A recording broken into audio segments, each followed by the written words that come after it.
நடிகை தமன்னாவுக்கு கடந்த சில மாதங்களுக்கு முன் காதல் முறிவு ஏற்பட்டது.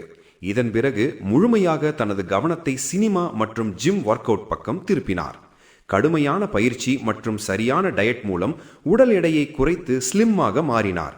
தமன்னாவின் இந்த மாற்றம் ரசிகர்களுக்கு பெரிய ஆச்சரியத்தை கொடுத்தது. மருந்து எடுத்துக்கொண்டதால் தான் இப்படி மாறியுள்ளார் என இணையத்தில் பலரும் ட்ரோல் செய்தனர். இதற்கு விளக்கமளித்த தமன்னா தனது உடல் மாற்றம் முழுக்க முழுக்க இயற்கையானது என்றும் எந்த குறுக்கு வழியும் பயன்படுத்தவில்லை என்றும் கூறினார். ஒவ்வொரு 5 வருடங்களிலும் பெண்களின் உடல் இயல்பாக மாறும் என்றும் விளக்கம் கொடுத்தார். இதற்கிடையில் டிசம்பர் 21 அன்று 36வது பிறந்த நாளை கொண்டாடிய தமன்னா ஒரு படத்திற்கு 4 முதல் 6 கோடி ரூபாய் வரை சம்பளம் வாங்கி வருகிறார். இதுவரை ரூ 110 முதல் 120 கோடி வரை சொத்து சேர்த்துள்ளதாக தகவல் வெளியாகியுள்ளது. மும்பையில் பல வீடுகள், சொகுசு கார்கள் என தமன்னாவின் லைஃப் ஸ்டைல் தற்போது ரசிகர்களை வியக்க வைத்து வருகிறது.